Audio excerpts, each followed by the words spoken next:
A todos nos ha pasado. Alguna vez sentimos que vender es sinónimo de incomodar o presionar, y solo de pensarlo queremos salir corriendo. Pero este libro demuestra que no tiene que ser así. Unlock the Sale, el arte de persuadir, para quienes odian vender, nos enseña que la verdadera venta es simplemente ayudar, escuchar de verdad y encontrar la solución que alguien necesita. Como lo haría un buen amigo o un médico que primero entiende el problema antes de dar una receta. Aquí descubrirás cómo convertir conversaciones normales en momentos de confianza, cómo usar las palabras que realmente importan y cómo contar historias que abren puertas en lugar de cerrarlas. No se trata de técnicas frías, sino de cambiar la forma en que nos relacionamos con las personas, en el trabajo y en la vida. Te invito a acompañarme en esta lectura y preguntarte, ¿y si vender fuera solo otra manera de cuidar a los demás? Capítulo 1. Vender no es una batalla, es un oficio. Piensa en la última vez que alguien quiso venderte algo y te incomodó de verdad. ¿Lo tienes? Ese nudo en la garganta, la necesidad de salir de ahí cuanto antes, la sensación de que te estaban apurando a tomar una decisión que no era tuya. Esa es la imagen que muchas personas tienen cuando escuchan la palabra vendedor. Ahora, respira, y déjame decirte algo que cambia todo. Vender no tiene por qué ser así. Vender, cuando se hace bien, se parece mucho más a ayudar que a atacar. Cuando hablamos de ventas, la cultura popular siempre nos muestra al cazador, persiguiendo objetivos, cerrando a toda costa, empujando hasta conseguir el sí. Pero imagina por un momento a un guía de montaña en lugar de a un cazador. El guía no empuja a nadie por un precipicio ni promete atajos imposibles. El guía conoce el terreno, escucha cómo te sientes, te muestra los riesgos y sobre todo, se asegura de que llegues a la cima con seguridad. Esa es la metáfora que quiero que lleves contigo. No eres un cazador, eres un guía. Tu trabajo es acompañar, no forzar. ¿Por qué este cambio de mentalidad importa tanto? Porque la venta agresiva trabaja contra algo humano y antiguo, la necesidad de sentirse respetado. Cuando una persona percibe presión, su cerebro activa defensas. Ya no escucha argumentos, protege su autonomía. Por eso, inundar a alguien con características, precios y horarios rara vez funciona. En cambio, cuando te concentras en entender, en preguntar con curiosidad genuina y en escuchar sin preparar una réplica inmediata, creas un espacio seguro. Y en ese espacio, las personas se abren y muestran su verdadero problema. Hablemos claro.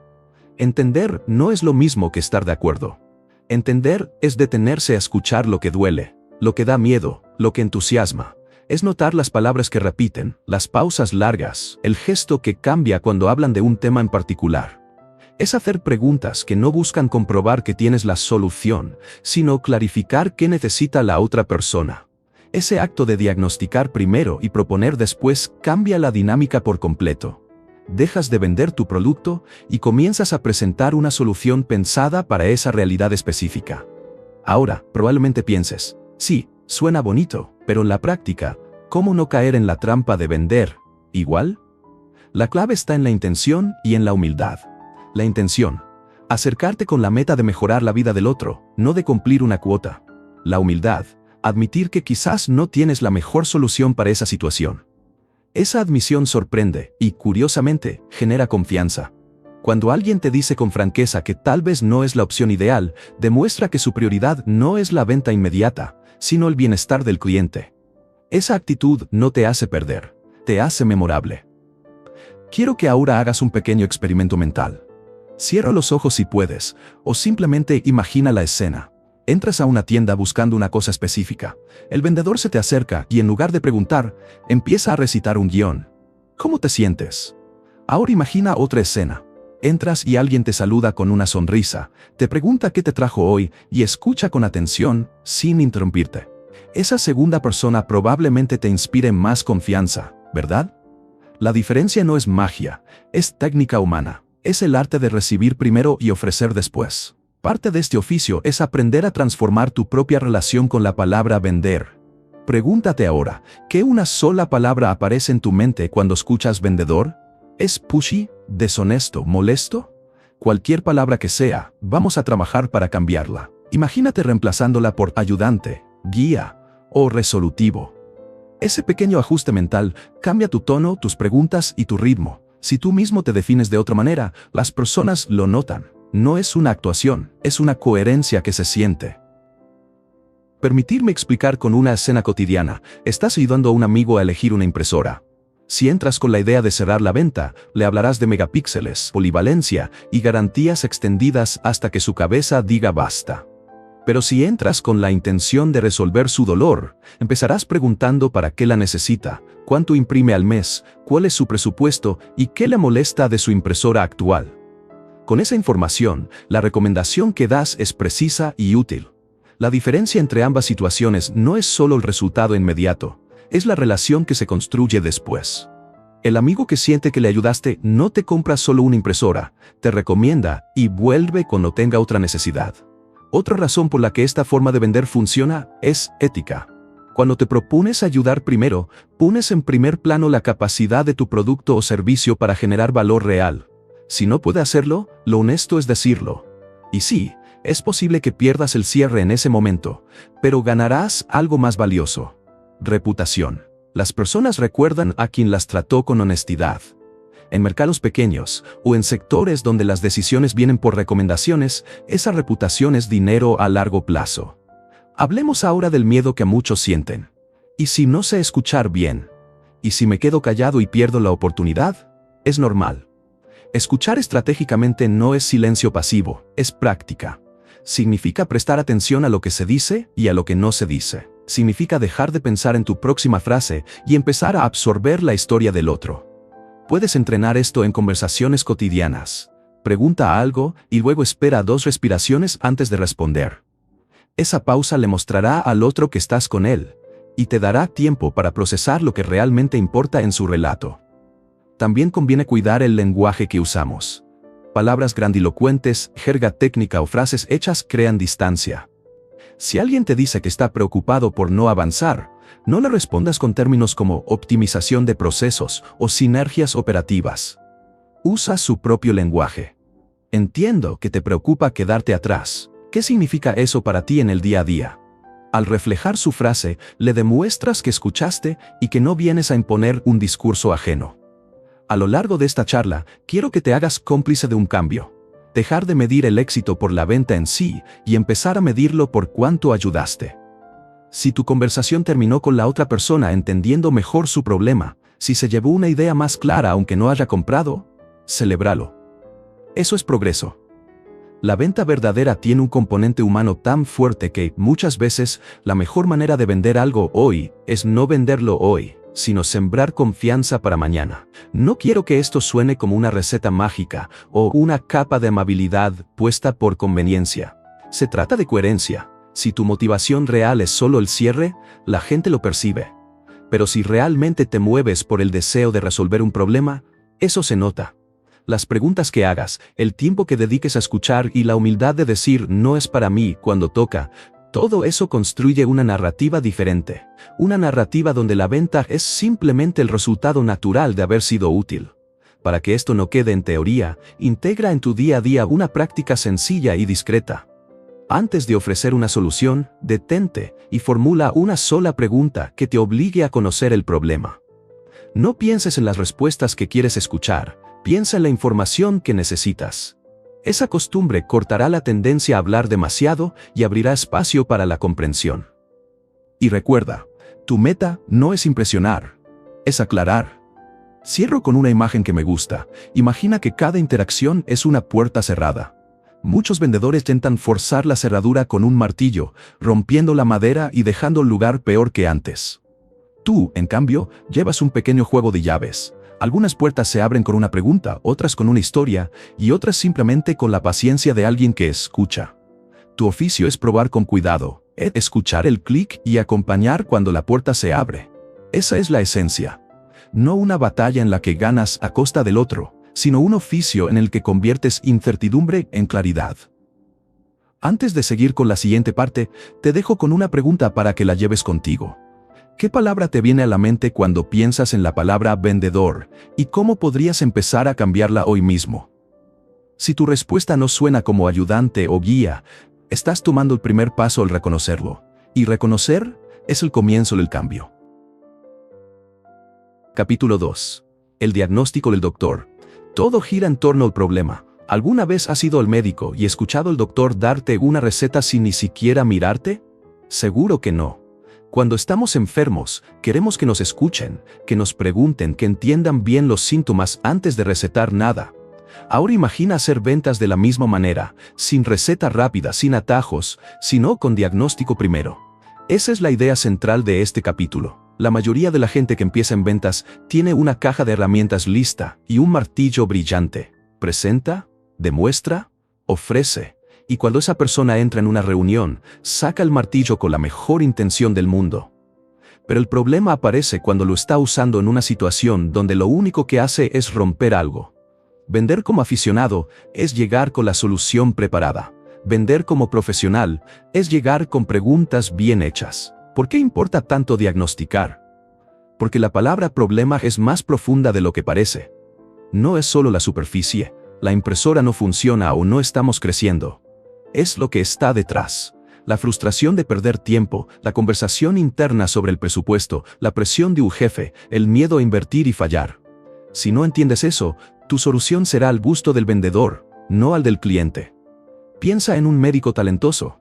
No se limita a enumerar remedios, te observa caminar, te pide que describas tus noches, te pregunta si algo cambió en tu rutina y a veces te manda estudios. Después de esa exploración, ofrece una fórmula que realmente apunta a la raíz.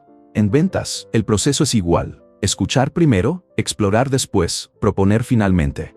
Escuchar bien no es un truco romántico, es una técnica estratégica. Cuando escuchas bien, interceptas señales que la otra persona ni siquiera se da cuenta que está enviando. Hay frases que se repiten, hay silencios que gritan. Hay palabras como quizás, no sé, o nos preocupa, que son pistas doradas. Tu oficio consiste en transformar esas pistas en diagnóstico claro. Y aquí viene algo que quiero que incorpores ahora mismo. Antes de tu próxima reunión, dedica 10 minutos a investigar a la persona o a la empresa. No para demostrar que eres un robot con datos, sino para formular una pregunta que muestre que te importa entender. Busca una nota reciente, una mención en redes, un cambio en su equipo. Con esa pequeña preparación, entras a la reunión con una curiosidad relevante, no con un guión prefabricado. No busques tener la respuesta en esos 10 minutos. Tu meta es tener una mejor pregunta. La diferencia es clave. Cuando llegas con la respuesta, cierras posibilidades. Cuando llegas con la pregunta correcta, abres conversaciones. Esa pregunta puede ser tan sencilla como, noté que publicaron sobre X, ¿cómo ha cambiado eso su agenda interna? Esa fórmula demuestra interés y abre la puerta a detalles que la gente no suele compartir en frío. Otro tema importante es la humildad profesional. Los profesionales no presumen saberlo todo. Admitir que necesitas diagnosticar más es en realidad una muestra de respeto por la complejidad del problema del otro. Mostrar seguridad no equivale a fingir soluciones. Muestra seguridad, significando que vas a entender primero para servir mejor después. A veces, el diagnóstico exige paciencia. Hay clientes que confunden síntomas con causas. Te dirán que necesitan más ventas cuando lo que realmente necesitan es fidelizar clientes, o ajustar precios, o mejorar la experiencia de entrega. Si no les preguntas dirán, más ventas, y te convertirás en la persona que les vende más de lo mismo, sin atacar la verdadera herida. Quiero que te imagines una escena. Estás en una videollamada con un potencial cliente que habla rápido, lleno de términos técnicos y con un leve nerviosismo. Un aficionado reacciona con la defensa.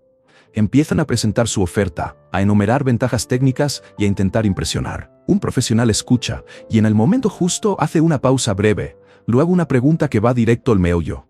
¿Qué es lo que les roba más energía ahora mismo en su operación diaria? Esa simple pregunta cambia la energía de la llamada. Invita a la persona a bajar la guardia y contar lo que le duele. A medida que profundizas, hay herramientas mentales que te ayudan a diagnosticar sin sonar clínico. Empieza por mapear síntomas, consecuencias y emociones. Si alguien dice que su equipo está desorganizado, pregúntate qué consecuencias trae eso. ¿Pérdida de clientes, retrasos en entregas, errores costosos? Y luego escucha por la emoción. Frustración, vergüenza, cansancio. Esas conexiones entre síntoma, consecuencia y emoción te llevan al verdadero diagnóstico. También tienes que ser consciente de sesgos. El sesgo de confirmación te puede llevar a escuchar solo lo que valida tu idea de solución. Por eso, mantén una actitud abierta y desafiante contigo mismo. Busca evidencias que contradigan tu hipótesis. Si crees que la causa es la tecnología, pregunta cómo funcionan los procesos humanos. Si piensas que es un problema de personas, pregunta por indicadores objetivos. Cuanto más equilibrado sea tu diagnóstico, más ajustada será tu propuesta. Vamos a llevar esto aún más al terreno humano. Diagnosticando no solo recolectas datos, sino que construyes confianza. Cuando una persona siente que alguien se toma el tiempo de entender su contexto, se siente respetada. Ese respeto se convierte en permiso para acceder a información sensible y en una propensión a considerar tu propuesta cuando llegue el momento. En otras palabras, el diagnóstico es el camino más corto hacia la credibilidad. No quiero que esto te suene a una técnica fría de manipulación. Si lo aplicas con autenticidad, es todo lo contrario. El diagnóstico bien hecho busca minimizar riesgos para la otra persona. A veces, después de entender, vas a concluir que tu producto no es la mejor opción. Decir eso no es fracaso, es integridad. Y la integridad genera relaciones y referencias que ningún guión de venta lograría. Ahora te propongo que practiques una forma simple de diagnosticar en conversaciones reales. Empieza por preguntar, ¿qué ha cambiado para ti en los últimos meses? Esa pregunta es poderosa porque pide contexto y temporalidad. Las respuestas a esa pregunta te muestran patrones, prioridades y la apertura a cambios. Otra pregunta útil que puedes adaptar es, si pudieras eliminar una cosa que te molesta hoy, ¿cuál sería? Esa pregunta obliga a priorizar, y la prioridad es la puerta de entrada a soluciones efectivas.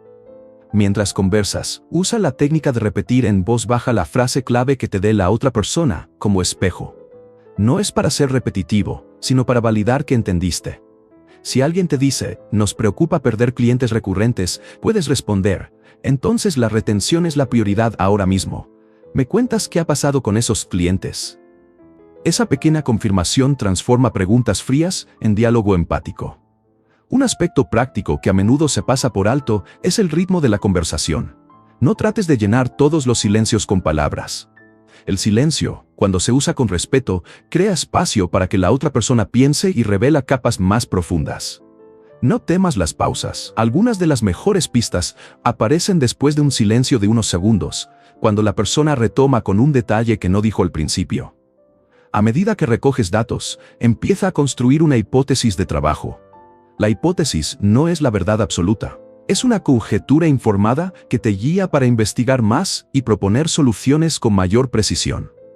Compartir tu hipótesis con el cliente en voz alta, con humildad, puede ser un acto de colaboración. Me suena que la prioridad ahora es X. ¿Qué opinas? Esa forma de validar convierte al cliente en aliado del diagnóstico, no en receptor pasivo. Recuerda también que el diagnóstico no termina cuando sales de la reunión. Observa resultados, pregunta por impactos y ajusta tu entendimiento. El verdadero profesional de ventas ve cada interacción como una iteración. Si la solución que propusiste no tuvo el efecto esperado, regresa al diagnóstico con curiosidad, no con culpa. Esa capacidad de revisar y aprender crea soluciones más afines y relaciones más duraderas. Al final, la razón por la cual este enfoque funciona es simple. La gente compra claridad. Cuando una persona está confundida sobre su problema, las soluciones que le ofrecen no resuenan. Tu tarea es convertir esa confusión en claridad. Y para eso necesitas escuchar, investigar, preguntar con inteligencia y compartir hipótesis con humildad. Cierro con una imagen que quiero que recuerdes. El vendedor aficionado es un bombero que llega con la manguera sin preguntar dónde está el fuego. El profesional es un doctor con su estetoscopio, que primero toma el pulso, hace preguntas y solo entonces receta. No es glamuroso ni espectacular, es efectivo. Si adoptas este oficio de diagnosticar, tus conversaciones dejarán de ser presentaciones mecánicas para convertirse en conversaciones que curan problemas reales. Antes de seguir, haz esto. En tu próxima reunión, reserva 10 minutos para investigar y llega con una sola buena pregunta. No para demostrar cuánto sabes, sino para mostrar que quieres entender.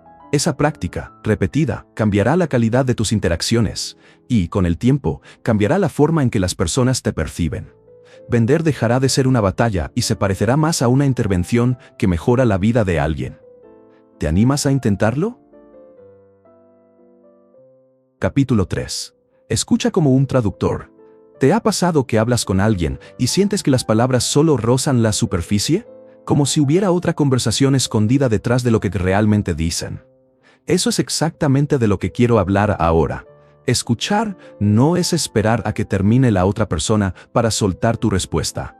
Escuchar es traducir lo que no se dice. Piensa en un traductor profesional. No se limita a cambiar palabras de un idioma a otro. Interpreta el tono, la intención, el contexto cultural, incluso el chiste que suena raro en otra lengua. Tu tarea, cuando conversas con un cliente o con quien necesitas entender, es hacer lo mismo. Captar la emoción y el propósito detrás de cada frase. Muchos creen que escuchar es un acto pasivo. En realidad, es un acto profundamente activo. Implica energía, atención y una especie de sensibilidad entrenada. No se trata de asentir con la cabeza mientras planeas tu intervención. Se trata de soltar tu ego por un momento y preguntar con curiosidad genuina. ¿Qué se está sintiendo aquí? ¿Qué preocupa de verdad? ¿Qué ilusión se asoma entre líneas? Déjame contarte una escena fácil de imaginar. Estás en una reunión y el cliente dice: estamos cansados de perder tiempo con soluciones que no funcionan. Si te quedas en la superficie, podrías contestar con una lista de características que aseguran eficiencia. Si escuchas como traductor, en cambio, oirás algo más profundo: la frustración de haber invertido tiempo y confianza, la fatiga de repetir procesos, la sospecha de que funcionar no es solo técnica, sino compromiso humano. Esa es la beta que vale la pena explorar. Cuando comienzas a traducir, te vuelves hábil para reconocer 3 capas en cualquier conversación: la literal, la táctica y la emocional.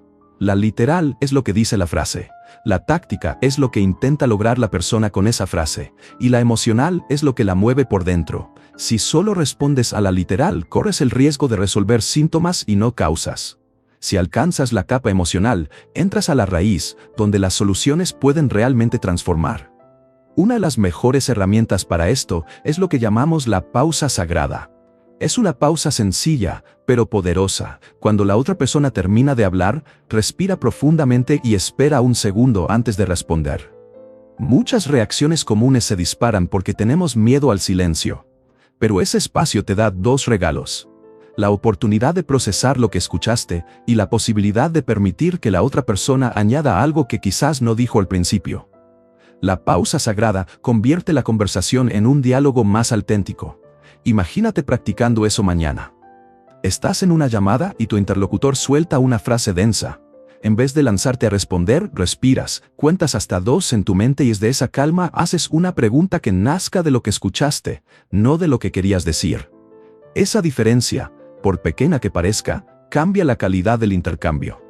Otra cosa, el traductor siempre revisa contexto. No puedes traducir break de la misma forma en un manual técnico que en una novela romántica.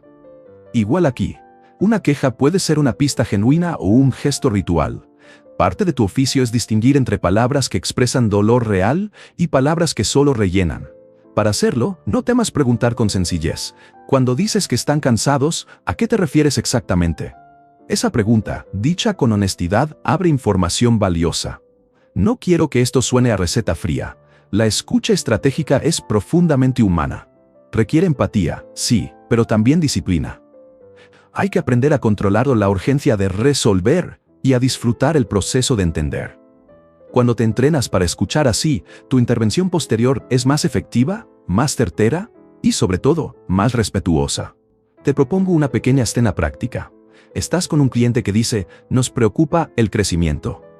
Esa frase puede esconder miedo a perder terreno, presión de inversores o inseguridad interna sobre capacidades del equipo. Si respondes con una solución general, lo más probable es que no conectes. Pero si preguntas desde el traductor: ¿qué aspecto del crecimiento te preocupa más? ¿La adquisición de clientes, la retención o la capacidad operativa? Estás obligando a precisar y al mismo tiempo mostrando que tu interés es mapear el problema, no empujar una oferta. Hay señales no verbales que funcionan como dialectos en la conversación. Un ligero cambio de tono, una pausa más larga, un gesto que se repite. Todos esos son acentos que te ayudan a descifrar la intención.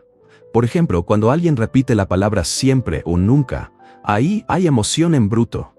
Si te dicen siempre nos pasa lo mismo, no respondas con datos. Responde con una pregunta que invita a recordar una situación concreta. Las historias concretas son el terreno fértil donde crecen los diagnósticos reales. Escuchar como traductor también implica reconocer tus propios filtros. Todos traemos prejuicios, experiencias previas y soluciones favoritas al hablar. Si no los controlas, escucharás lo que confirma tu idea y perderás lo que importa. Entrena la humildad de admitir: podría estar equivocado, pero me suena que... y permite que el otro te confronte. Esa apertura construye confianza y te evita proponer soluciones mal orientadas. Quiero detenerme en el ritmo. Muchas conversaciones fallan porque van demasiado rápido. Cuando aceleramos, perdemos matices. Cuando bajas el ritmo intencionalmente, emergen detalles. Esa lentitud no es falta de energía, es refinamiento. Es como leer una novela: si corres, te perdés la atmósfera. En una conversación importante, permita que la historia se despliegue con su propio pulso. Hay un momento particularmente valioso en cualquier charla: el momento justo después de que alguien revela su principal miedo. Ese silencio que sigue puede ser un vacío incómodo o una invitación a profundizar. Si lo respetas con una pausa sagrada, a menudo la persona completa su pensamiento y te da claves que nunca habría compartido bajo presión. Practica quedarte un par de segundos más cuando parece que todo se dijo. Verás la diferencia. Otra técnica que los buenos traductores usan sin que suene artificial es reformular. No es para parecer inteligente, es para validar que entendiste. Repetir con tus propias palabras, de forma breve, ayuda a la otra persona a corregir, matizar o profundizar. Si alguien dice "nos cuesta priorizar", podrías responder: entiendo, la pila de tareas gana terreno y es difícil decidir por dónde empezar. ¿Es eso lo que pasa? Esa pequeña reformulación crea afinidad y clarifica. Y aquí viene un punto que vale oro. Escuchar como traductor no te obliga a ser pasivo al final. Al contrario, te coloca en una posición de mayor autoridad moral. Porque cuando realmente entiendes, tus recomendaciones tienen peso. No por tu talento para convencer, sino por tu capacidad para conectar la propuesta con el dolor verdadero que identificaste. La persuasión sana nace de esa congruencia. Quizá te preguntas: ¿y si la otra persona no quiere profundizar? Sucede. A veces las personas protegen su vulnerabilidad con vaguedades. En esos casos, la paciencia es tu mejor herramienta. Mantén preguntas abiertas, pequeñas y seguras. ¿Qué te preocupa más de eso? Es menos invasivo que un interrogatorio. Y si la persona insiste en no entrar, respeta su ritmo. Forzar la conversación solo te da respuestas superficiales. No subestimes el efecto que tiene en la otra persona el sentir que fue escuchada de verdad. Eso cambia la predisposición y crea diálogo. Encontrarás que después de una escucha profunda, incluso las objeciones suenan diferentes. Son menos defensivas y más colaborativas. La gente quiere ser comprendida. Cuando lo logras, mucha resistencia se transforma en apertura. La práctica del traductor se vuelve parte de tu identidad profesional. Te vas a sorprender de cómo, con el tiempo, tus conversaciones cotidianas cambian. Serás el que capta lo no dicho en una junta, el que suaviza una negociación con una pregunta bien puesta, el que convierte quejas en pistas de mejora. Y no es talento mágico, es hábito. Escuchar con intención es algo que se aprende y se entrena. Que te lleves un ejercicio fácil para poner en práctica esta semana. En tu próxima conversación importante, antes de responder a cualquier afirmación, respira y haz la pausa sagrada. Observa qué cambia. Siente el efecto de no llenar el silencio y de permitir que la otra persona complete su frase. Luego reformula brevemente lo que crees haber escuchado. Si suena bien, sigue profundizando. Si no, pide aclaración. Ese pequeño ritual te empezará a transformar. Cierro con una imagen que me acompaña. Imagina que cada conversación es un libro en un idioma que no dominas del todo. Si traducís solo las palabras, te perderás la historia. Pero si te conviertes en alguien que interpreta intenciones, entonaciones y silencios, de pronto puedes narrar la historia completa y ayudar a la otra persona a escribir su propio final.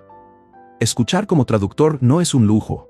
Es la forma más directa de mostrar respeto y ofrecer soluciones que realmente importan. Ahora, respira, recuerda la pausa sagrada y la próxima vez que alguien te diga algo, intenta traducirlo. ¿Qué emoción está detrás? ¿Qué necesita ser dicho para que todo quede claro? Si empiezas por escuchar así, ya estás dando un paso enorme hacia conversaciones que cambian realidades. Capítulo 4. Del cafecito a la credibilidad. Construir confianza real. ¿Te ha pasado que una reunión empieza con un cafecito y termina con un contrato? ¿O con nada? Esa línea delgada entre conversar y convencer es la que quiero explorar contigo ahora. En muchos lugares, y particularmente en nuestra cultura, la mesa y el café son la puerta de entrada a los negocios. Pero quedarse solo en la charla es un error común. El cafecito abre la puerta. La credibilidad es la que te deja en la sala. Cuando te sientas a tomar un café con alguien, no estás participando en un ritual vacío. Estás en una etapa inicial del trabajo más serio. Ganar el permiso para preguntar cosas importantes. Hablar del clima, de la familia o del equipo de fútbol es una forma de comprobar que hay terreno humano compartido. Ese terreno es necesario, porque sin él las preguntas que tocan el negocio suenan frías o invasivas. El problema surge cuando la charla queda en charla y nunca se traduce en valor concreto. Piensa en una conversación que hayas tenido donde todo fluyó. Risas, anécdotas, confianza aparente. Ahora, ¿recuerdas si en algún momento esa persona te mostró que entendía tu trabajo, tus problemas o tus prioridades? Si no lo hizo, lo más probable es que aquella buena sensación se haya quedado en simpatía, no en relación comercial.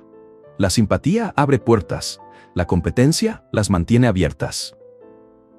Quiero que imagines dos perfiles, el que reparte simpatía, como quien reparte volantes, y el que cultiva la simpatía como puente hacia la competencia comprobada. El primero te deja con una buena impresión y nada más. El segundo usa esa buena impresión para hacer preguntas relevantes, recoger datos y demostrar que, además de agradable, sabe lo que hace. Esa diferencia se percibe casi en el primer encuentro. ¿Por qué importa tanto demostrar competencia después del cafecito? Porque la confianza tiene dos patas, la emocional y la racional. La emocional se gana con cercanía, con historias compartidas, con una broma sobre el fútbol local. La racional se gana con hechos, con ejemplos concretos, con preguntas que muestran que entendiste su realidad. Si caminas solo con la pata emocional, cualquier problema serio va a exponerte. Nadie quiere dejar decisiones importantes a alguien que solo cae bien. Vayamos a una escena realista. Llegas a la oficina.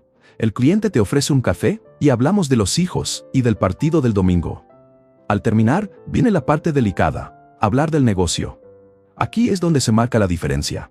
Puedes sonreír y pasar directamente a una presentación genérica, o puedes tomar ese puente humano y usarlo para anclar preguntas que traigan luz sobre su situación profesional. Por ejemplo, si el cliente menciona que su hijo empieza la universidad, no es un dato para felicitar y listo. Es una puerta para preguntar cómo eso impacta sus prioridades financieras y de tiempo. Ahí convergen lo personal y lo profesional. Conectar la conversación personal con una insight profesional no significa ser invasivo, significa ser atento. Es tender una transición natural.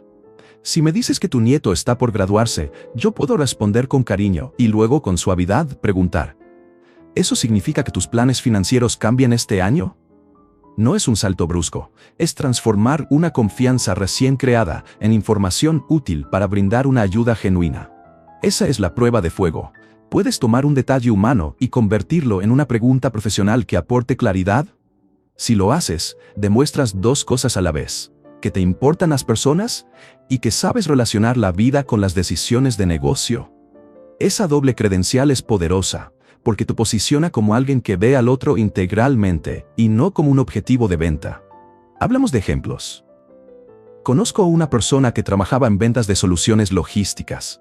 Empezaba sus reuniones con un cafecito y escuchaba historias familiares. En una ocasión, una empresaria le comentó casualmente que su hermano manejaba la distribución y que últimamente se veía muy estresado. Esa frase fue suficiente para que el vendedor preguntara por el flujo de entregas, por los picos de trabajo y por las quejas de los clientes. De esa conversación surgió una propuesta que mejoró la logística y de paso redujo el estrés del hermano. El cierre fue la consecuencia natural de haber hecho las preguntas correctas en el momento adecuado. Esa historia tiene dos lecciones. Primero, que la información valiosa muchas veces aparece entre líneas. Segundo, que tu capacidad para transformar esa información en una propuesta útil es lo que te gana la confianza profesional. No es magia, es atención y un poco de técnica. ¿Cómo entrenar esa técnica sin que suene mecánico?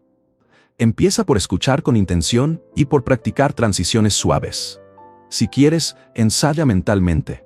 Después del comentario personal, formula una pregunta relacionada que sea respetuosa y que tenga sentido para la conversación. No busques obtener todo de una. Busca abrir una puerta. Esas puertas, poco a poco, te llevarán a entender prioridades reales. Otro punto clave es la demostración de competencia sin alardes. No necesitas soltar un currículum en la primera charla. Lo que sí necesitas es traer una pequeña evidencia o un ejemplo breve que conecte con lo que acaban de hablar. Algo como, en un caso similar, ayudamos a reducir X problema en E tiempo. Dicho con humildad, abre más que una larga lista de logros. Las personas prefieren ejemplos concretos y breves a grandes declaraciones. El ejemplo demuestra que entiendes y que tienes herramientas, y lo haces sin opacar la relación personal. Además, la credibilidad se construye en la consistencia. Si en el cafecito decís una cosa y en la reunión mostras otra, la armonía se rompe. La coherencia entre tu tono cercano y tu rigor profesional es lo que consolida la confianza. Eso exige que planifiques lo que dirás después del saludo, sin perder la naturalidad. No es fingir, es alinear tu forma con tu sustancia. Quiero detenerme un momento en la cultura del cafecito. En nuestra región, el café es mucho más que una bebida. Es hospitalidad, es cuidado, es tiempo compartido. Usarlo bien es una muestra de respeto. No lo uses como excusa para alargar una reunión sin propósito. Si invitas a un cafecito, hazlo sabiendo que vas a aprovechar esa cercanía para entender mejor y para proponer con sentido. El cafecito mal usado se vuelve pérdida de tiempo. El cafecito bien usado se vuelve inicio de proyectos. Hay señales que te indicarán si estás avanzando hacia la credibilidad o solo flotando en la simpatía. Si la otra persona empieza a compartir datos concretos, a abrir calendarios o a nombrar resultados deseados, vas por buen camino. Si la conversación se mantiene en anécdotas sin aterrizar, es momento de hacer una pregunta suave que guíe hacia lo profesional. A veces todo lo que se necesita es una sola frase que conecte lo personal con lo estratégico. A propósito de preguntas suaves, te dejo una que puedes adaptar y usar cuando surja un detalle personal que parezca relevante. No la uses como fórmula rígida. Úsala como puente natural. Mencionaste que tus hijos están creciendo. ¿Eso cambia tus metas a mediano plazo o la forma en que piensas el negocio familiar? Esa pregunta demuestra que escuchaste y que te interesa cómo lo personal influye en lo profesional. Y lo más importante, te permite acceder a prioridades reales que naturalmente te habilitan para ofrecer ayuda. Un riesgo que debes evitar es confundir cercanía con licencia para opinar sin fundamento. La cercanía no te da derecho a prescribir soluciones sin diagnóstico. Si el cafecito te regaló simpatía, usa esa simpatía para diagnosticar mejor, no para vender a toda costa. El respeto se gana cuando equilibras calidez con profesionalismo. También ten presente que construir credibilidad lleva tiempo. No esperes que un solo encuentro lo resuelva todo. Algunas relaciones se profundizan rápido, otras necesitan más encuentros, pequeñas demostraciones de valor y paciencia. Cada acción que tomes después del cafecito, un correo que retoma un punto conversado, una sugerencia práctica sin factura, suma a tu reputación. Cierro con una imagen que me gusta. Imagina el cafecito como una llave que abre la puerta de la conversación humana. Dentro de esa habitación hay un escritorio con papeles, problemas y decisiones. La simpatía te dejó entrar, la credibilidad te sienta en la silla. Tu tarea es moverte desde la mesa de la charla hasta el escritorio del asunto real con respeto, claridad y competencia. Si lo haces, no solo habrás ganado una venta, habrás ganado una relación. Antes de seguir, te pregunto directamente, ¿cómo puedes conectar tu próxima conversación personal con un insight profesional relevante?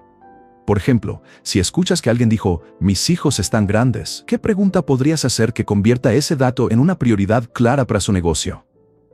Piensa en una frase suave y práctica que puedas usar después del próximo cafecito que tomes. Capítulo 5.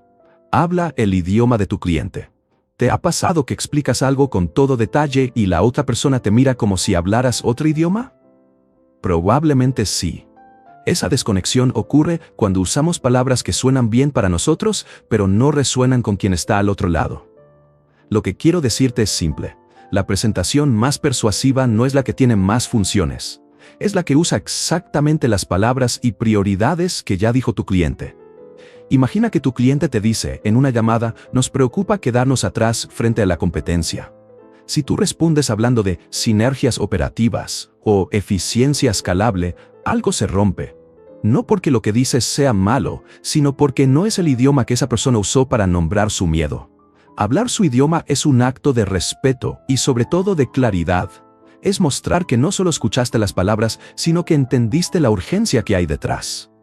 Hay una metáfora que me ayuda mucho. Piensa en dos radios. Una emisora transmite en una frecuencia clara y estable.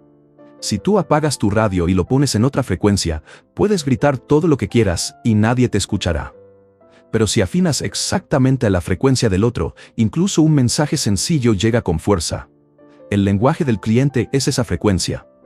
Afinar tu mensaje a esa frecuencia es cómo te haces audible. ¿Por qué funciona esto en la práctica?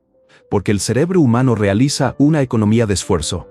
Procesa con más facilidad las palabras familiares y las conecta con experiencias previas. Si repites la frase que usó el cliente, su mente hará clic y dirá internamente, este tipo me entiende. Esa sensación de reconocimiento reduce resistencia y abre la puerta a conversaciones más profundas. No es manipulación, es eficacia comunicativa. Quiero contarte una historia real que ilustre esto.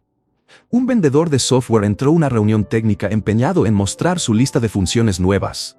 Usó términos técnicos brillantes, hizo una demo impecable y salió de la sala sin una promesa firme. Otro vendedor, en cambio, escuchó la misma frase repetida por el cliente sobre no poder cumplir plazos por problemas de integración. Ese vendedor no empezó con su demo. Empezó diciendo, entiendo que lo que les quita el sueño es cumplir a tiempo por fallas de integración. Luego contó un caso breve, narrando cómo otro cliente dejó de perder entregas recurrentes. Con esa misma frase del cliente, se ganó la confianza. Con el ejemplo, la credibilidad. ¿Cuál cerró? El que habló su idioma. Hablar el idioma del cliente no significa repetir como loro, significa interpretar y conectar. Si alguien dice, estamos preocupados por perder clientes, no le respondas con estadísticas frías. Repite su preocupación y agrégale contexto. Perder clientes no solo afecta ingresos, desgasta al equipo que tiene que resolver quejas todo el tiempo. Esa expansión muestra que escuchaste y que entiendes las consecuencias concretas, no solo la frase. Ahora, te propongo un ejercicio práctico que puedes integrar en tu rutina. Antes de redactar tu próximo correo o preparar tu próxima presentación, escribe en una línea la frase exacta que el cliente usó para describir su problema. No la tuya, la suya. Luego, piensa en cómo suena esa frase si la pones en boca de tu propuesta. ¿Cómo es un beneficio contado con sus palabras? Esa práctica te obliga a abandonar la tentación de usar tu jerga favorita y te coloca en la frecuencia del otro. También quiero que veas cómo convertir esto en un correo efectivo. No es necesario escribir novelas. A veces 3 frases bien dichas hacen más que un documento técnico. Piensa en un correo que empieza nombrando el problema con sus palabras. Luego describe brevemente el dolor que causa y finalmente ofrece la solución como la forma de acabar con ese dolor. Podrías escribir algo así en voz hablada. Veo que están preocupados por quedarse atrás frente a la competencia. Eso genera estrés en los equipos porque sienten que invierten sin ver resultados concretos. Podemos ayudarles a recuperar ventaja con una estrategia que prioriza las mejoras que impactan en los próximos 90 días. ¿Notaste cómo ese pequeño mensaje usa su palabra, quedarse atrás, la convierte en una emoción comprensible y ofrece una ruta clara? Esa es la estructura que llamamos problema, agitar, solucionar, y funciona porque respeta el lenguaje del cliente en cada paso. No confundas esto con simplificar en exceso. El objetivo no es quitarle complejidad al asunto, sino presentarla en términos que la otra persona ya está usando. Si hablas de recuperar ventaja en 90 días y para ellos la unidad temporal tiene sentido, acabas de traducir tus capacidades a un lenguaje útil. Si en cambio anuncias soluciones de largo plazo y escalabilidad sin atarle una consecuencia inmediata, lo más probable es que solo generes un suspiro y una promesa vaga. Quiero que incorpores otra práctica. Escucha en busca de palabras repetidas. En cualquier conversación, ciertas palabras vuelven a salir. Crecer, compradores recurrentes, costos, reputación. Esas palabras no son ruido, son señales. Cuando las escuchas, úsalas en tu respuesta. No las cambies por sinónimos caros. Mantén la palabra exacta si es posible. Eso no solo muestra atención, crea un mapa mental compartido entre tú y tu interlocutor. Además, recuerda que algunos clientes hablan con metáforas propias. Uno puede decir, estamos remando sin timón, o nos falta gasolina en la ruta. Esas imágenes son oro puro. Si reaccionas con otra metáfora técnica, pierdes la emoción. Si vuelves a usar la metáfora del cliente, profundizas la conexión. Entonces, ¿qué significaría tener un timón claro para ustedes? Esa pregunta, hecha en su lenguaje, invita a soluciones concretas. Otro punto que quiero que tengas presente es la tentación de impresionar. A menudo creemos que usar palabras técnicas o nombres de metodologías nos dará estatus. Y sí, a veces funciona en audiencias técnicas. Pero con clientes que expresan prioridades humanas, miedo a quedarse atrás, orgullo por la marca, deseo de estabilidad, las palabras técnicas suenan como ruido. Ajusta tu vocabulario al público y al problema. Ser claro y simple no es perder sofisticación, es ganar eficacia. Te ofrezco una pequeña escena práctica para experimentar. En tu próxima llamada, en lugar de abrir con tu pitch, abre con una frase que repita exactamente una preocupación que oíste en su web, en su última nota de prensa o en la conversación previa. Dilo en voz natural. Luego haz una pausa y pregunta algo que obligue a precisar. ¿Cuándo empezó esa sensación de quedarse atrás? Esa pregunta, hecha en el idioma que usó el cliente, te dará puntos de entrada valiosos. También conviene adaptar tu material de apoyo. En tus slides, en tus correos y en tus propuestas, cambia términos genéricos por las palabras que el cliente utiliza. No transformes todo tu lenguaje corporativo, pero sí personaliza lo que presentas. Un documento que repita las frases del cliente es, de entrada, más persuasivo que uno que no. Quiero apartar un momento para hablar de empatía estratégica. No basta con copiar la palabra. Hay que entender el contexto emocional y profesional que la acompaña. Si alguien dice, perder clientes me frustra, hay una carga en esa palabra que toca honor, esfuerzo y recursos gastados. Reconocer esa emoción con una frase breve, no con diagnósticos largos, multiplica la conexión.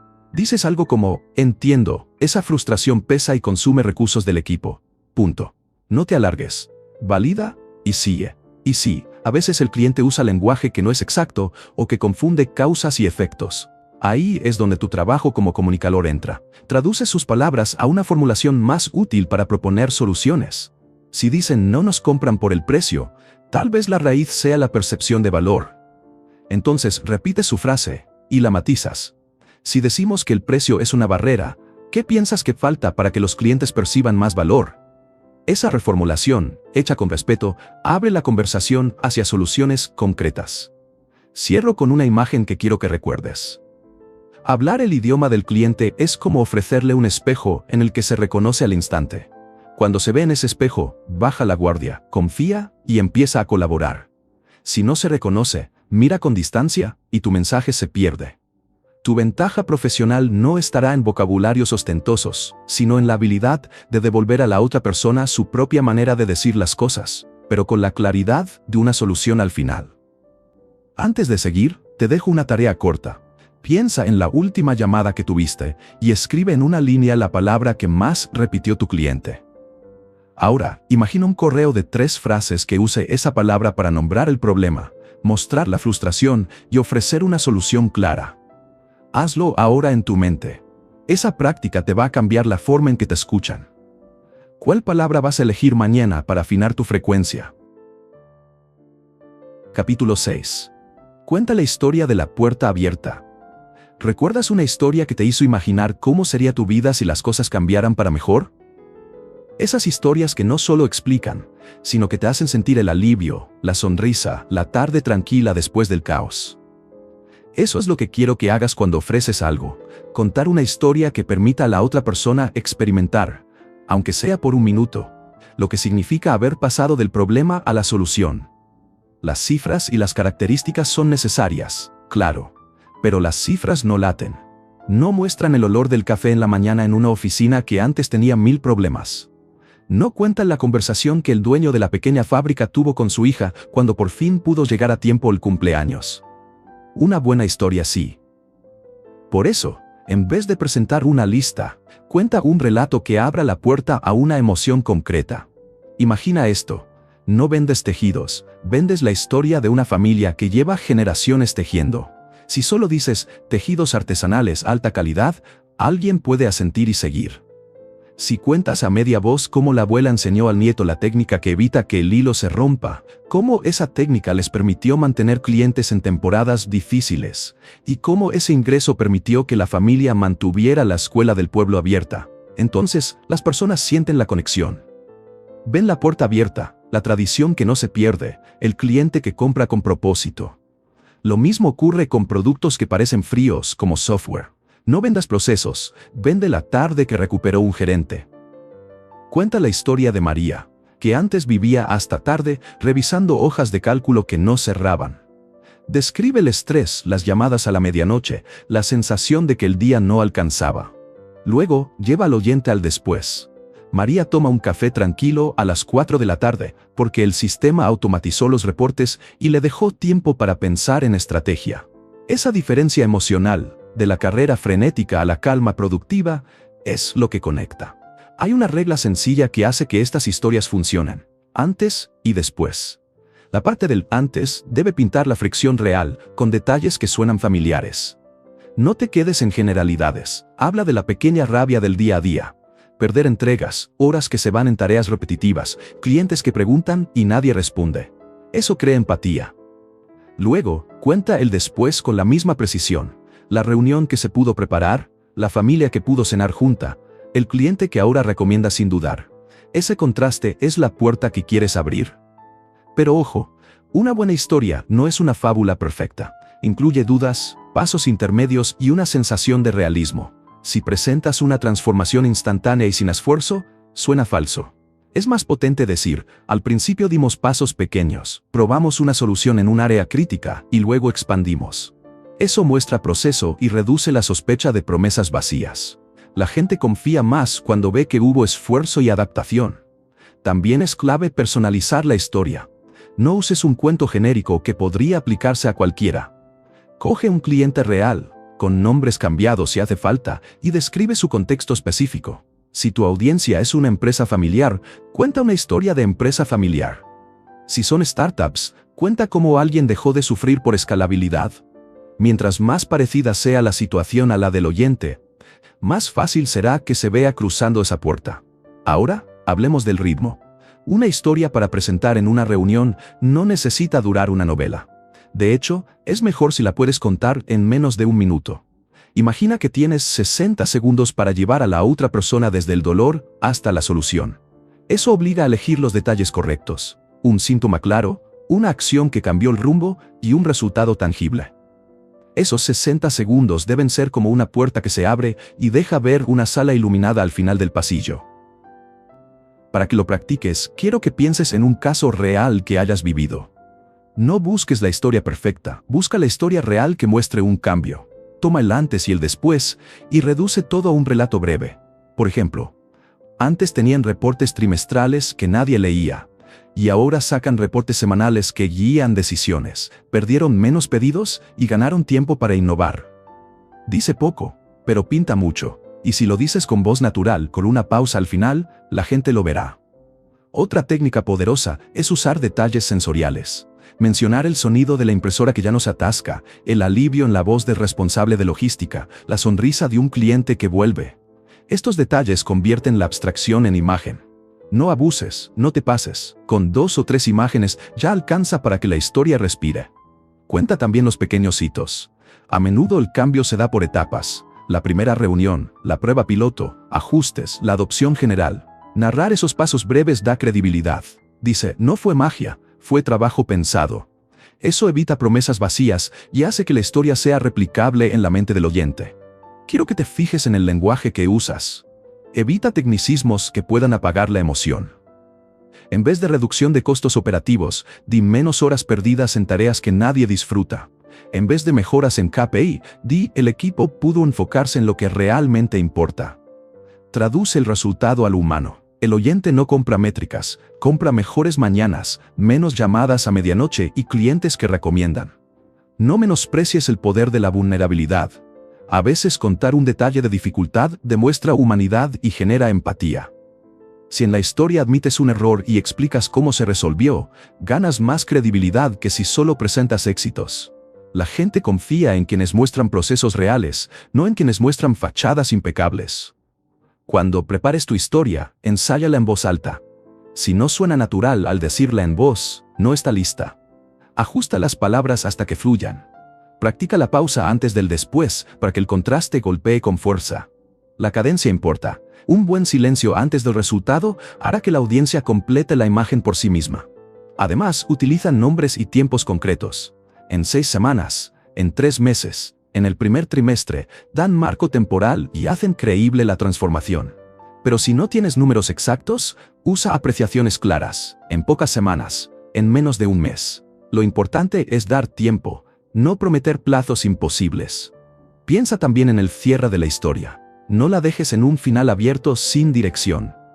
Termina mostrando una puerta ahora abierta para el oyente. Imagina que en unos meses tú también podrías estar dedicando esas tardes a pensar en crecimiento en vez de apagar incendios. Esa invitación es la que convierte la historia en un preview emocional de lo que puede pasar si siguen adelante. Quiero que pruebes un ejercicio práctico ahora mismo. Elige una historia breve, elige un antes, con un detalle concreto y un después con una imagen emocional. Practícala en voz alta para que te salga en menos de un minuto.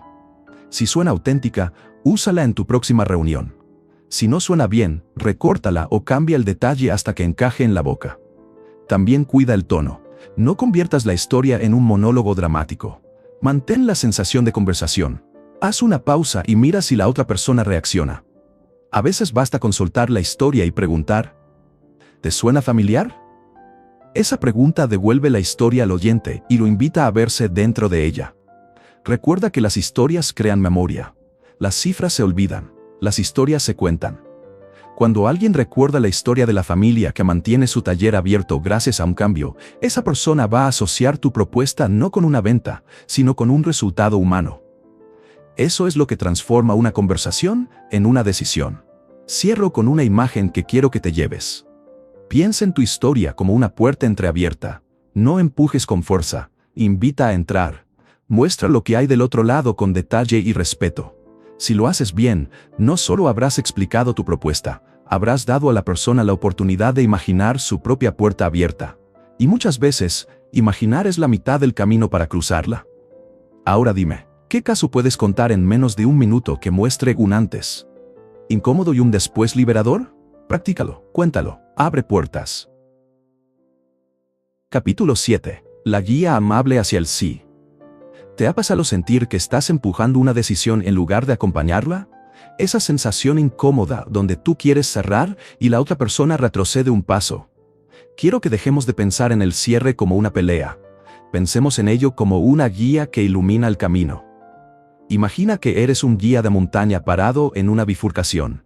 A la izquierda está el sendero conocido, la rutina, los problemas repetidos, la solución incompleta que siempre falla en el momento crítico. A la derecha está el sendero que propones, distinto, con riesgos, pero con la promesa de llegar a un paisaje mejor. Tu trabajo no es arrastrar a nadie hacia la derecha. Tu trabajo es describir con calma los dos caminos, mostrar los hitos, contar cuánto se tarda y asegurar que el viaje es seguro si estamos preparados. Esa metáfora funciona porque habla de claridad. Muchas personas no dicen no por maldad, dicen no porque no tienen claro qué hay al otro lado. Lo que esperan es seguridad. ¿Qué pasa si, en esa bifurcación, en lugar de presionar, resumes la situación con una frase franca que ponga la opción en blanco y negro? A veces todo lo que se necesita para desbloquear la decisión es una frase que deje claro el contraste. Por ejemplo, cuando percibes titubeo, podrías decir algo como: entonces, parece que puedes seguir lidiando con el problema, o probar tu solución, para finalmente lograr el resultado deseado. ¿Es así? Esa frase hace 3 cosas a la vez: sintetiza, clarifica y pide confirmación. No es manipulación, es ayuda para que la persona ordene su propia mente. ¿Por qué funciona tan bien? Porque las decisiones claras reducen la ansiedad. La incertidumbre hace que la gente se agarre a lo conocido, incluso si lo odian. Si tú puedes presentar la alternativa con honestidad y sin hipérboles, la persona puede comparar y elegir desde la calma, no desde la prisa. Quiero contarte una escena que seguro conoces. Estás en una reunión y después de toda la charla técnica, el cliente dice: lo pensaré, y guarda silencio. Muchos vendedores interpretan eso como una defensa y empiezan a repetir beneficios como un disco rayado. Otros cambian de táctica y presionan con fechas o descuentos. Lo que rara vez ocurre es que alguien haga una pausa, haga un pequeño resumen y devuelva la elección a la otra persona con dignidad. Ese resumen a veces es todo lo que hace falta. Hacer ese resumen es un acto de servicio.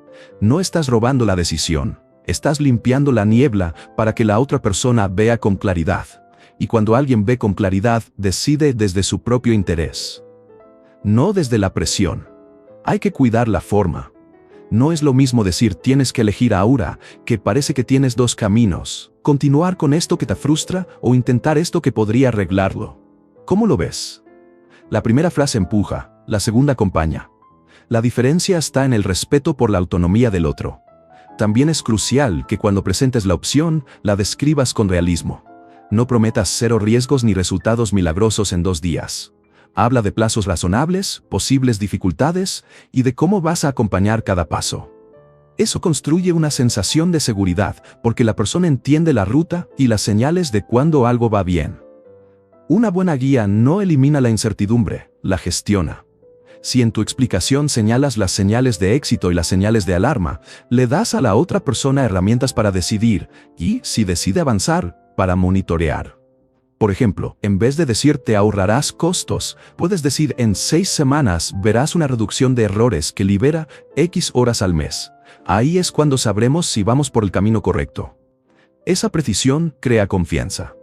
Quiero que también tengas en mente la humildad como herramienta. Decir, esto parece la mejor opción según lo que hemos hablado, pero estoy dispuesto a ajustar, es una frase poderosa. No suena débil, suena colaborativa. La gente valora a quien no solo impone, sino que propone y luego valida junto al cliente. A veces la persona no dice quiero seguir así por convicción, sino por miedo al arrepentimiento. Ese miedo se reduce cuando percibe que hay un plan de seguridad. Por eso es tan útil acompañar la propuesta con un plan de mitigación. ¿Qué haremos si algo falla? ¿Cómo minimizamos la inversión inicial? ¿Y qué indicadores seguiremos? Esa claridad es la que convierte un quizás en un claro, probemos. Otra estrategia que funciona sin presionar es convertir la decisión en un experimento controlado. Si la persona se resiste a comprometerse a largo plazo, ofrécela algo limitado en el tiempo y en alcance. Un piloto pequeño con objetivos claros y tiempos cerrados baja la barrera del sí porque reduce el miedo. Y si el piloto resulta bien, la decisión larga se vuelve natural. No lo llames truco, llámalo sentido común. Pero cuidado, los pilotos deben estar bien definidos. Un lo probamos y vemos, sin métricas ni marco temporal, es difuso y no ayuda. Elige un resultado medible y un plazo honesto. Eso demuestra rigor y genera confianza para la etapa siguiente. Un punto que a menudo olvidamos es el lenguaje del cierre. Muchas personas asocian el cierre con frases como «¿nos damos la mano?», que pueden sonar anticuadas o teatrales. En lugar de rituales, opta por frases naturales que pidan confirmación y compromisos específicos. Algo tan sencillo como ¿querés que empecemos por la primera etapa el próximo mes? Transforma el «lo pensaré» en una acción concreta, sin forzar. Y si la persona necesita tiempo, respétalo. Pero no dejes la relación al azar. Acompañar el rechazo temporal con un plan de seguimiento elegante es importante. Por ejemplo, acuerda una fecha para volver, o envía un resumen corto con los puntos clave y una propuesta de próximos pasos. Eso demuestra organización y mantiene el impulso sin presionar. A la hora de negociar términos, recuerda que la flexibilidad es una herramienta valiosa. No se trata de rebajar el precio a cualquier costa, sino de encontrar soluciones creativas, pago en etapas, pruebas, cláusulas de revisión. Cuando una propuesta muestra adaptación, la persona siente que el riesgo está compartido, y eso facilita el sí. También es crucial observar el lenguaje corporal y vocal. A menudo, el no viene acompañado de microseñales. Manos tensas, respiración corta, voces más pequeñas. Si las detectas, es momento de suavizar la conversación, repetir el resumen y preguntar si hay algo más que les preocupe. A veces aparece una objeción que aún no habían mencionado y que es la llave para avanzar. Quiero que recuerdes que tu objetivo no es ganar una venta hoy a cualquier precio.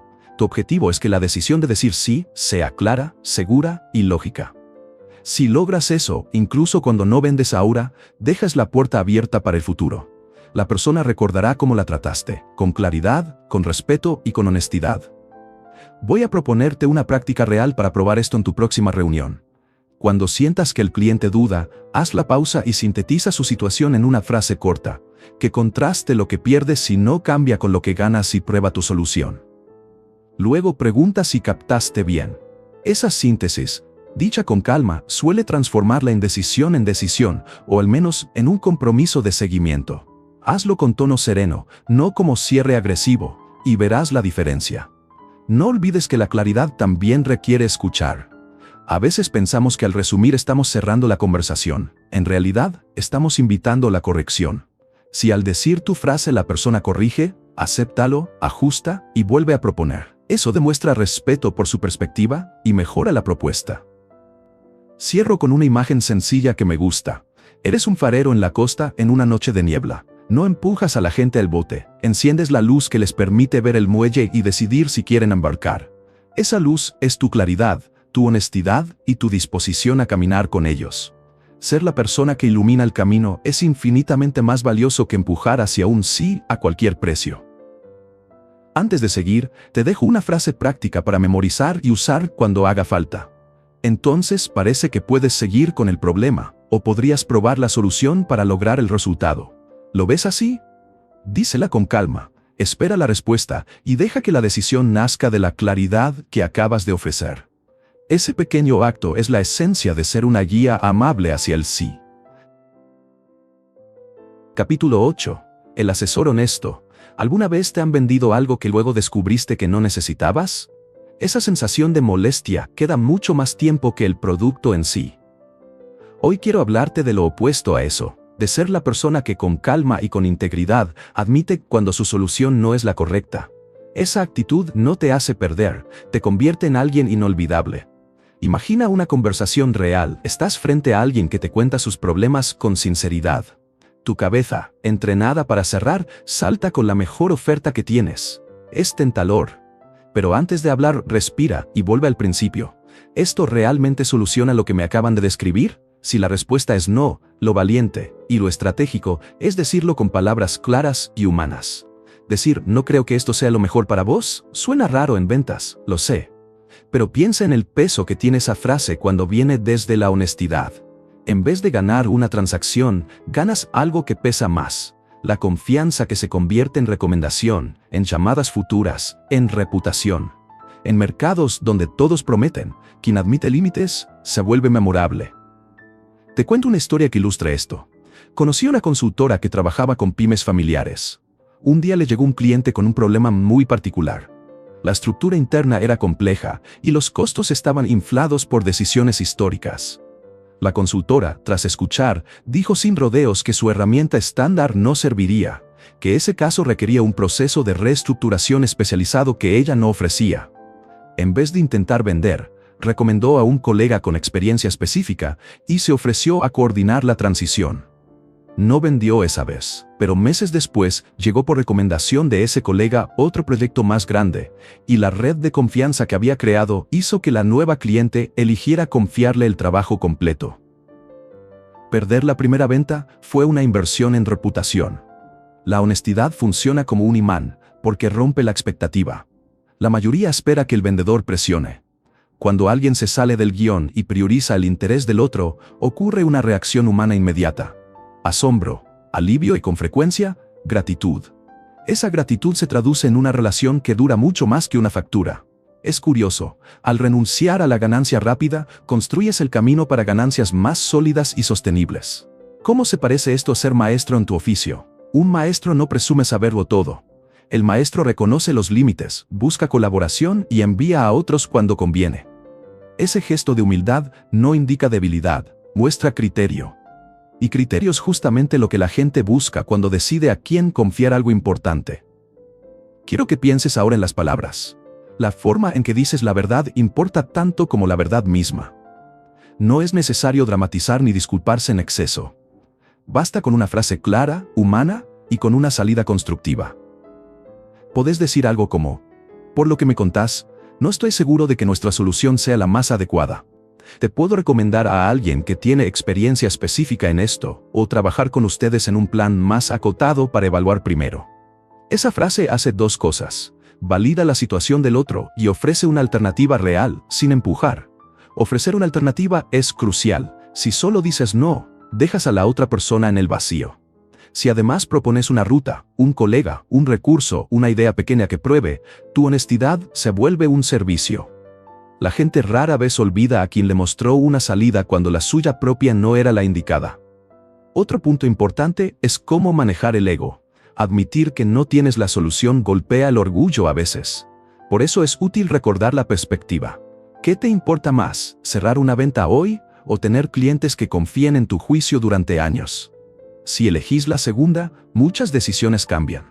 Vas a priorizar la calidad de la relación por sobre la urgencia del cierre. También hay un mecanismo psicológico que juega a favor de la honestidad: la reciprocidad. Cuando alguien te trata con franqueza, sientes la obligación moral de corresponder, aunque no sea con una compra inmediata. Esa correspondencia puede ser una recomendación, una referencia o simplemente una valoración que circula entre su red. En mercados locales y de nicho, esa voz que te defienda vale más que cualquier publicidad pagada.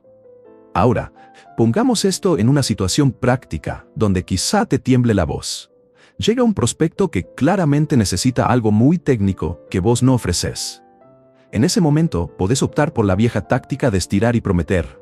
O podés decir con serenidad: me parece que lo que describís es más complejo de lo que solemos manejar. Te quiero ser sincero porque valoro tu tiempo.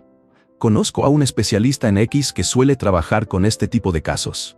Si querés, los presento y coordinamos una introducción. No es un fracaso, es una jugada de largo plazo. Quiero que veas también la diferencia entre ignorar un problema y reconocerlo con soluciones concretas. Si decides ser honesto, acompaña la honestidad con pasos claros. No digas simplemente, no somos la mejor opción, y te retires. Diseña una pequeña ruta de salida para el cliente. Sugiere el siguiente paso: quién puede ayudar o cómo podrías colaborar en otra etapa. Esa actitud profesional transforma una negativa en un servicio real. A veces la forma más honesta de actuar es ofrecer un plan reducido. Si no tenés la solución completa, quizá podés proponer una primera fase de diagnóstico conjunto para evaluar si tu servicio puede escalar o si verdaderamente hay que redirigirlo. Así minimizas el riesgo para ambas partes y mantienes la relación abierta. Muchas veces esa fase inicial se convierte en la puerta de entrada a proyectos mayores, porque construye confianza y demuestra compromiso. No quiero que esto suene estrategia fría. Integridad y cálculo no son incompatibles, pero la base debe ser la honestidad genuina. Si tu motivación es solo generar referencias porque estás calculando futuro, la gente lo va a sentir. La honestidad funciona cuando es auténtica, cuando te importa más la situación del otro que lo que puedas ganar en ese momento. Te propongo un ejercicio que podés hacer de inmediato.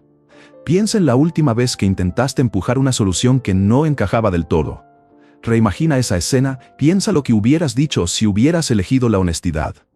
Practica la frase en voz alta hasta que suene natural. No busques sermonear, busca ser claro y útil. Esa práctica, repetida, hace que la honestidad se convierta en tu reflejo profesional. También observa las repercusiones. Cuando empieces a actuar así, verás que algunos prospectos se alejan. Eso está bien. No todos son clientes ideales, y alejar a quien no encaja es parte del proceso. Lo que ganas a cambio es una base de clientes que confían en tu juicio, que te ven como un aliado y que vuelven cuando surge algo que sí puedes resolver.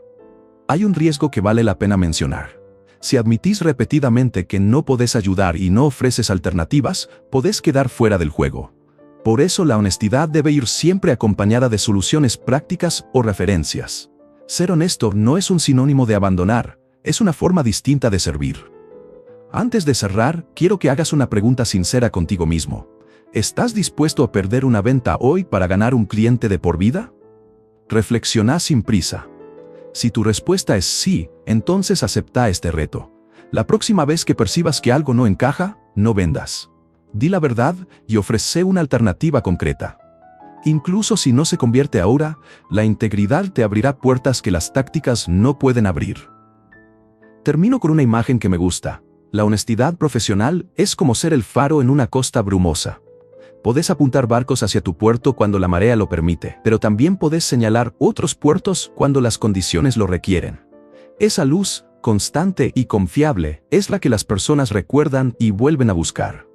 ¿Te animás a practicar ser ese faro la próxima semana? Empezaste este audiolibro quizá con cierta ansiedad o con algo de escepticismo sobre lo que significa vender. Hoy, si seguiste el camino, sabes que no se trata de un arte oscuro ni de trucos sucios. Es un oficio noble. Es el oficio de escuchar con profundidad, diagnosticar con honestidad, construir confianza con calidez y competencia, y guiar a alguien hacia una solución que realmente mejore su vida. Ya no eres solo un vendedor, eres un solucionador de problemas, un guía, un artesano de llaves. Recuerda lo esencial: cambiar la mentalidad de casa por la de guía, diagnosticar antes de recetar, escuchar como un traductor que busca la emoción detrás de las palabras, convertir una charla en credibilidad, hablar en el idioma del cliente, contar historias que abren puertas, guiar hacia el sí con claridad y, sobre todo, actuar con integridad cuando la mejor opción no es la tuya. Esos son los principios que convierten transacciones en relaciones y ventas en servicios. Tu próxima acción es simple y poderosa. Esta semana encuentra una persona, un colega, un posible cliente o un amigo y practica este método. No intentes vender nada. Escucha su problema de verdad. Haz preguntas que ayuden a clarificar. Acompáñalo a ver el problema con otros ojos. Hazlo por el gusto de hacerlo bien, por el oficio, no por la ganancia inmediata. Imagina ahora todas las puertas cerradas frente a ti. No las veas como obstáculos, míralas como oportunidades para escuchar, entender y servir. Tienes las herramientas, sostienes las llaves. ¿Cuál puerta abrirás primero?